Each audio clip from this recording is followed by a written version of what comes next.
Welcome to Global View. Today we have a very special guest with us. Welcome to the show, Dinesh D'Souza.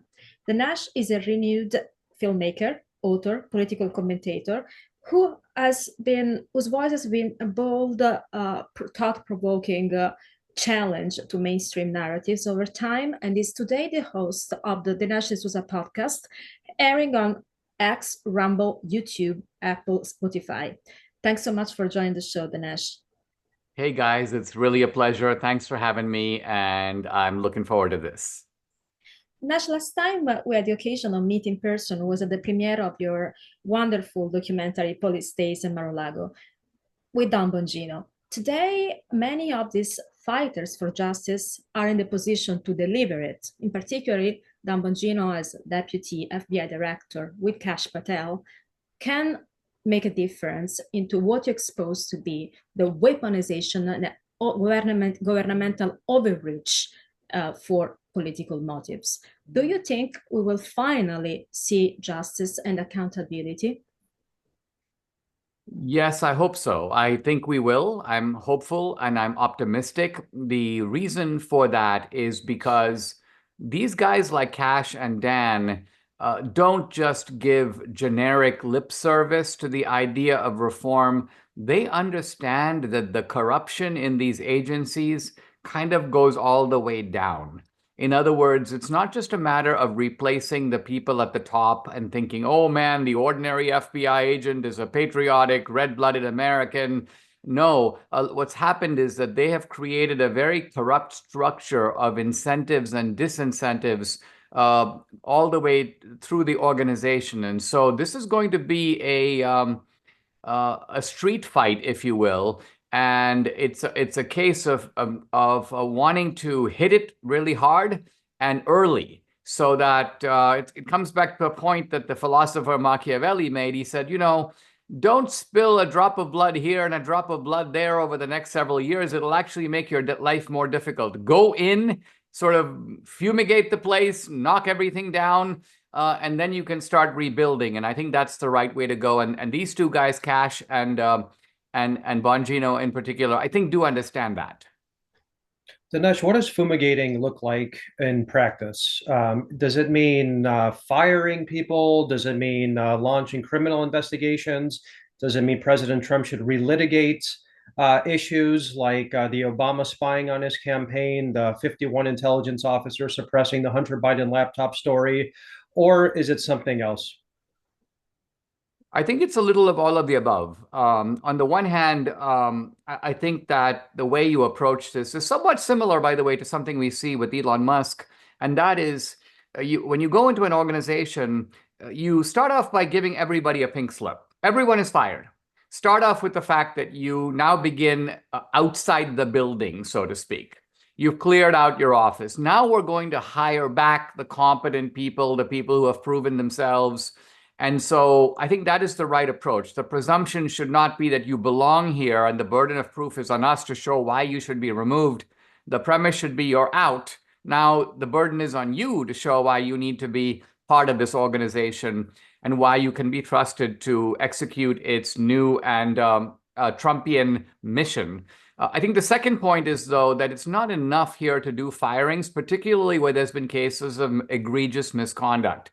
So if it were me, I think it's really important to teach the Democrats a lesson by indicting some prominent Democrats. So what I would do is I would just look, I'm not talking about framing them. I'm not talking about fabricating charges or just using legal weapons as a tool of harassment. I'm talking about finding some clear-cut cases, inexcusable cases of breaking the law, and then boom, you bring out the handcuffs. And I can't agree more. Without accountability, we will never have a radical change. One other aspect of this global scam, have been the mainstream media. And in your documentaries, from the Trump card we were part of to Police States and all the number of documentaries I've met people to watch, you highlighted the contrast between the mainstream narrative and reality, offering receipts, offering facts. How do you see the credibility shifting in this new era of America, and what's the future of media? I think that the restoration of free speech is a necessary first step, because as long as they can shut you down and silence you, only one point of view gets heard. So our first battle was nothing more than removing the shackles from our own feet and our own arms. Elon Musk has, of course, played a critical role in that, for which will forever be in his debt.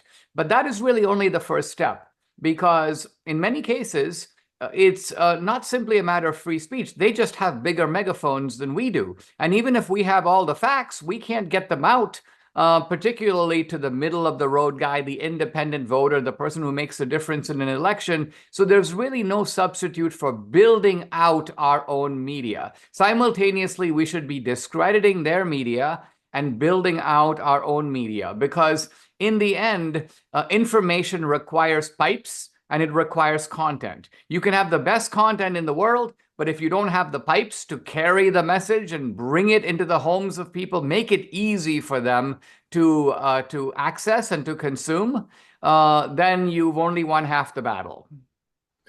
Dinesh, you're one of the most influential conservative filmmakers in the entire country, around the world, I would argue. Your very famous movie on Barack Obama in 2016 really was an expose of many facts about this individual that millions of people in the United States did not know.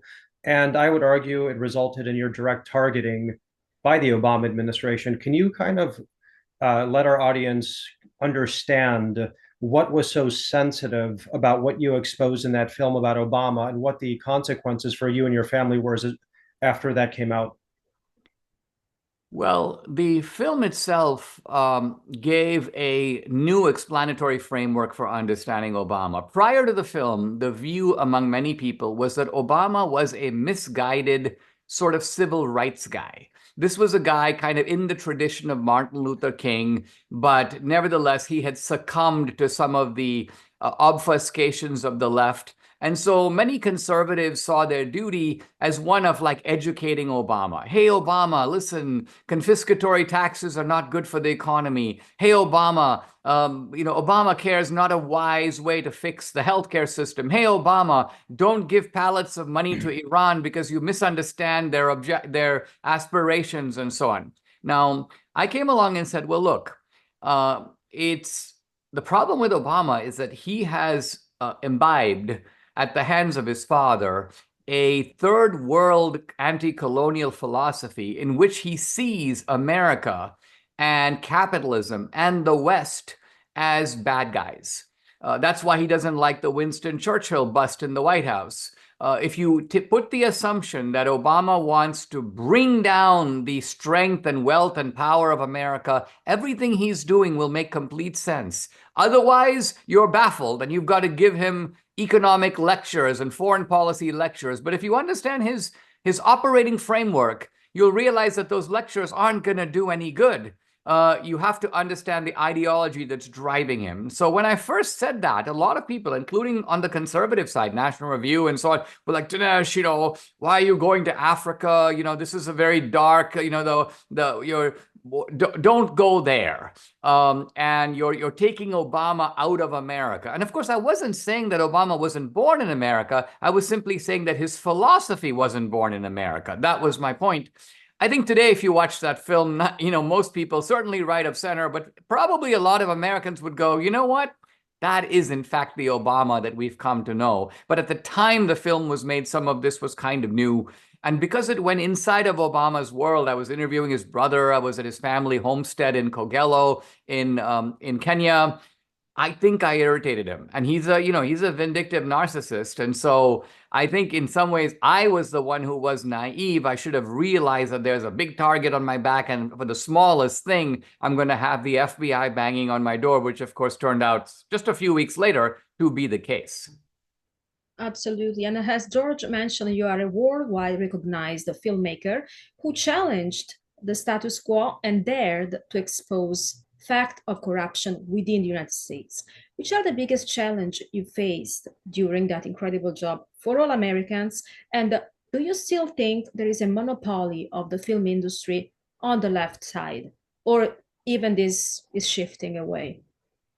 I'm very happy to say that I think that there's a lot of energy and activity now on our side in making documentary films. Um, the um, the social media has opened up the possibility of getting these films out, but in order to get them in the theater and to market films in the traditional way is still very difficult. It's very easy if you're on the left. If you're Michael Moore, you just go meet Universal Pictures or Lionsgate. You tell them, "Hey, I'm thinking of making a film on gun control." They're like, "Here's $10 million." You go make the film, and not only that, but once you've made the film and you're Michael Moore, your path is very smooth. They tell you, "Okay, listen, we'll take it from here. Guess what? You're at this film festival. We've booked you on The View. You're going to be on Colbert. You're going to be on, the Face the Nation." Whereas if you are on our side, you have to, number one, develop a business plan. Number two, do all the legal work. Number three, raise all the money. Number four, you need the talent and the creativity to make a really good film. Number five, find a distributor to get it in the theater. Number six, raise money for marketing. Number seven, be effective in marketing. So it's like 7 things. And if you do even one of them badly, your film will fail. So it's still the case on our side that to get a film out in a mainstream way is rolling a stone up the hill. There's no question about it. Dinesh, wouldn't you say that mainstream America, the overwhelming part of it is center right, that most of America are probably somewhere, along the lines of having normal viewpoints on family, traditions, want to watch a movie and not to have a political message that's either overt or subliminal. So why is it so difficult? And before I get into the question, we've seen the ratings from the Oscars to the NBA. The moment these institutions went woke, they felt it in the bottom line, they felt it in the ratings. So why is it, given what the market is saying, so difficult still for somebody like you who has a great history of making films and having a great market to make these films, even in today's America? There are a couple of reasons why films like mine are difficult to make and why even really bad films on their side are easy to make. Mm-hmm. So start with the first part of it. And that is that a lot of these movie houses, by the way, the same applies to publishers, and everything that we're talking about applies to books as well. If a mainstream publisher says, "We're thinking of publishing a book by Dinesh D'Souza," what happens is 150 young Gen Z and millennial people who work at that publishing house all get super mad and start sending emails to the top editor saying, "Why are we doing this? This is going to trigger us. This is going to create a hostile work environment. This man is very dangerous." Then they start walking out, threatening to leave. So you have the inward pressure of the people who work there. That's one factor. Now, in a normal organization, the bosses should be able to say, "You don't know anything, be quiet, and frankly, if you want to leave." But on the other hand, it's a menace for these people. They're not exactly profiles in courage, so they generally take the easy way out. Well, maybe we'll just pass on the book. Somebody else will pick it up, So that's one thing to keep in mind. The second thing, which applies on the other side of the aisle, is that a lot of publishers, as well as movie houses, make all their money on 2 or 3 movies.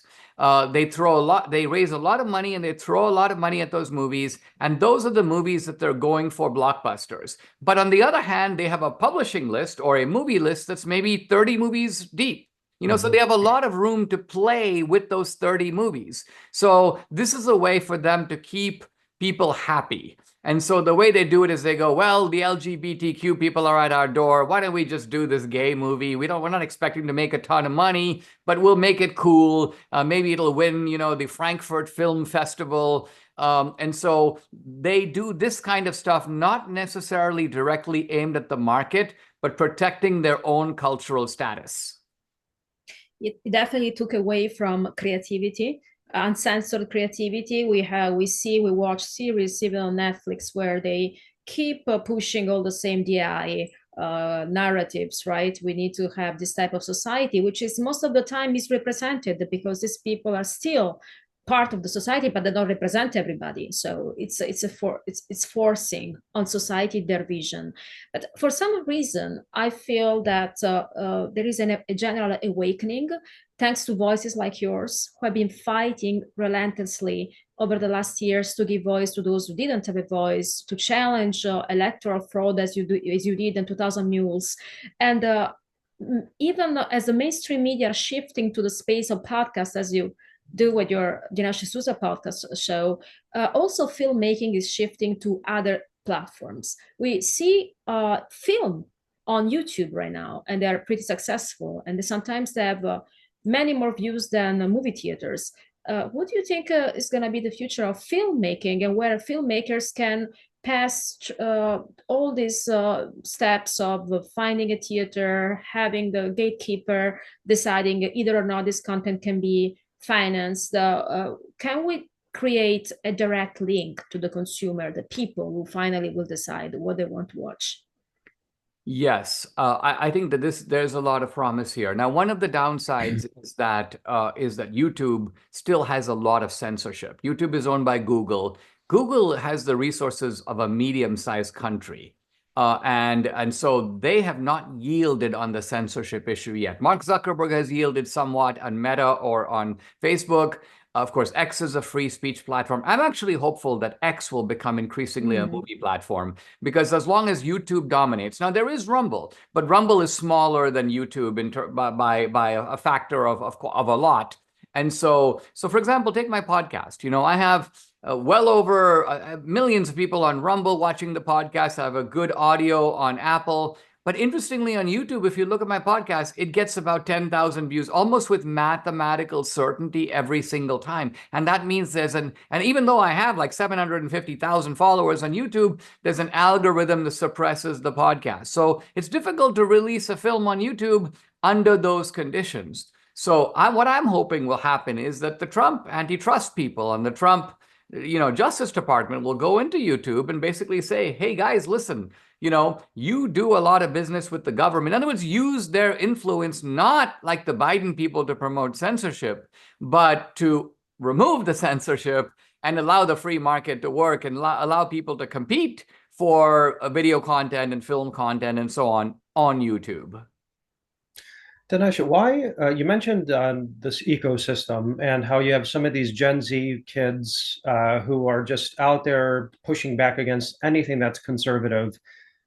Why are they afraid of, I guess, upsetting that segment of the population, which I would argue is extremely small, but they don't care about insulting the overwhelming majority of the United States, which makes up, as I believe, center right, 75 to 80 million MAGA voters, and they just simply don't care about their feelings, about how their children will absorb whatever that they're pushing down their society's throats, whether it's watching an NBA game, whether it's watching a Hollywood film. So it's simple. Why don't they have fear of insulting the majority of America while they have fear to protect the very small minority? Part of it is that they have been educated in a bubble. Okay. We see the bubble in not just in schooling, but in colleges, and we also see it in media. And by the way, the idea of the bubble is not new. If you go back, there was a famous article written by I believe it was in the New Yorker, by a woman named Pauline Kael, their theater critic, very famous theater critic. In the 1980s and early 90s. Anyway, she wrote an article basically saying, I cannot believe that Richard Nixon won the election. Nobody I know voted for Nixon, right? And right there, you get a little window into the world in which Pauline Kael moves. She moves in this Chablis, left-wing kind of New York, LA subculture, and a Nixon voter is like not to be found. You can look to the left and right as far as the eye can see. Now, what happens with young people is not only do they get relentlessly indoctrinated from a young age, so that they are told by their teachers that to have these views, maybe a lot of the country has them, but those are the bad people. Those are the racists. Those are the people from the olden times. We are moving you into the future. That's one thing. The second thing is when you go to college, you think, okay, well, young people now can think for themselves. They're going to be more critical thinkers, but not so. Because I remember, for example, when I went to Dartmouth, and I like to think back to my younger self because I wasn't political in those days. I thought to myself, like, what's the most important thing I want to do being at this cool, chic Ivy League campus? And I realized the most cool thing I want to do is I want to learn what does it mean to look and sound and write and think like these very intelligent people who are represented by my professors. In other words, I was very eager to conform and conform not only intellectually, but socially. And so the professors, the administrators, the establishment of these universities exploits that vulnerability on the part of aspiring young people and steers it toward their own ideological goals. So then a follow-up to what you just said, Dinesh, what was your shift? What was the moment of introspection for Dinesh D'Souza that said, I don't want to conform anymore. I don't want to fit into this chic Ivy League crowd at Dartmouth, and I want to blaze my own path forward and become a conservative icon in many ways. What happened with me was that when I was a freshman, I became friends with a group of guys who turned out to be conservatives. So I would hang out with them. And I was very intrigued by their like obsessive interest in politics, which I didn't share. And then I'd sit around, and I'd hear them having animated discussions about like what books you should read to be an educated person and the differences between the Soviet Union and the United States and the principles undergirding the American founding. And all of this went like outside of the classroom, right? This was just at lunch and stuff. And I was like, I can't believe these guys. I mean, they have answers, and I didn't even know that these were like questions, So I said, how do you guys know this stuff? And they were like, well, I mean, haven't you read Milton Friedman? Haven't you read Hayek? Haven't you read Solzhenitsyn? So I began to, for the first time, read the kind of great thinkers of conservatism, if you will. And then I began to realize, well, listen, it's not that I'm being converted to some new philosophy. These are just very intelligent people who are defending a view that I have long believed. They are affirming something that's already in me, but they are giving articulate shape and voice to it. So for me, becoming a conservative was not so much a matter of conversion as it was of recognition. And so for the first time, I began to find myself in this intellectual world. And that's how I started out kind of on the intellectual right. And then later on, I broadened my emphasis. This is really when I started making films. When I wrote books, I was mainly writing for a smaller kind of intellectual community. And then starting with in 2012, I began to make films aimed at a broader audience.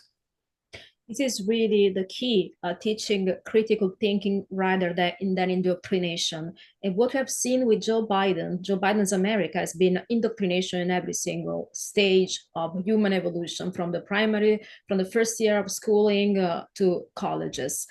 So thanks so much for making this point. And I believe Donald Trump has already started this cleansing with his executive orders, is impacting America not only from the justice system, but also cultural and educational point of view.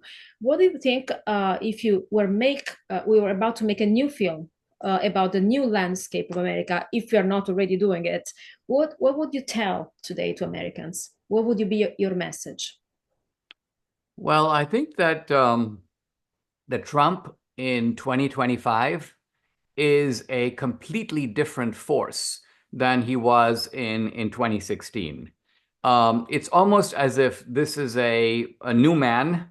And I think the reason for it, and this ultimately will be the grave tactical error of the left.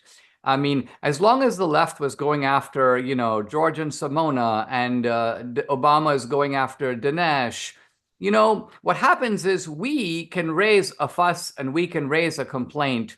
But when we tell it to other people, they are a little incredulous because it's very difficult for them to believe it could happen to them. And it's very difficult for them to believe it could happen here. And it's very difficult for them to believe that our own government is doing it to us. And you know what? It may even have been difficult for Trump. But when it happened directly to him, I think it was very hard for him not to get the message and not for him not to realize that, there's a certain part of you when this happens to you that makes you want to burn the whole place to the ground. I mean, it is impossible not to have that instinct. You may control that instinct, but that instinct is very normal under the circumstances, just because of the sheer brutality that has been directed toward you and the knowledge. See, I was sitting across from in the SDNY, the Southern District of New York, with these lawyers, and I realized as I was talking to them that all the legal niceties aside, if they could have locked me up for like 25 years, for a trivial campaign finance offense that no one else is prosecuted, they would have done it. And the same to you. They would have sacrificed your life if they could have achieved their objective by doing it. And then you realize, all right, so this is actually not a debating society. This is basically like a fight with our basic career, our reputation, our decency. Our life is on the line here. And I think Trump has gone through that fire. So this is what we're witnessing now.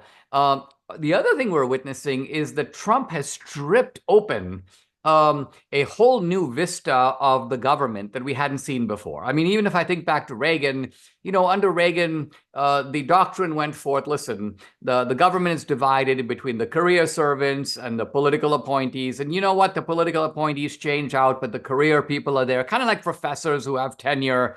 And nobody thought of questioning that distinction. It's almost like that's the way we do things around here. But Trump comes in and he's like, actually, where does it say that? Who said that the executive branch has this wall of separation between the career? So what Trump is really doing is exposing the depth of the corruption, the degree that this racket has, how far it's gone. And so he's producing an apoplectic reaction on the other side. I must say, it is gratifying, but also extremely entertaining to watch. Absolutely. And Dinesh, last question for me. Do you view yourself as a canary in the coal mine in terms of being one of the initial targets of an overzealous leftist prosecutorial class, along with the Obama administration, that would later evolve into the indictment, the raid, the ultimate conviction, and the potential assassination of President Trump? Or do you think that President Trump's issues were just completely based on him as a man? I believe that this has been a systematic process. You could almost draw a linear line between what happened to you all the way to Donald Trump. Do you see it that way, or do you think it's isolated? And thank you. No, I absolutely see it that way, but I must confess I only see it that way in retrospect. In other words, I wish I could say I was foresighted enough when it happened to me to recognize, wait a minute, I'm the first in a long line. I did not see that. The way I saw it was, you've got this vindictive narcissist in the White House. I have ticked him off to no end. He called in his attack dog, Eric Holder, and said, go get this guy. So I saw it as a one-off. But of course, a little bit later, when I saw what happened to you guys, what happened to Carter Page, what happened to Michael Flynn, and then, of course, what happened to Trump, I realized, guess what? Obama began this gangsterization, but it has escalated to a degree that I would not have anticipated. So yes, this is, in some ways it can be understood this way. Alinsky had talked about the fact that you should use gangster tactics outside the government to put pressure on the government to submit. But I think even Alinsky didn't realize that there is a second way and an even more effective way, and that is if you can get inside the government and use the exact same gangster tactics, but now using the thugs with badges at the FBI, the other intelligence agencies, it's even better than doing it from the outside. So I think this is really what Hillary and Obama figured out, that you can use the exact same kind of power with even more terrifying force from the inside. Dinesh, it was a pleasure to have you on Global View. Thanks so much for making the time for it. One last question, where people can find you and can find your work, can follow your work? Watch out for my films and books. I follow me on X at Dinesh D'Souza. And I do a daily podcast, audio and video. It's video on YouTube, X, and Rumble. And it's audio on Apple, Google, and Spotify. So just search the Dinesh D'Souza podcast and it will pop right up. Thank you very much for being with us. Thank you, Dinesh. My pleasure, guys.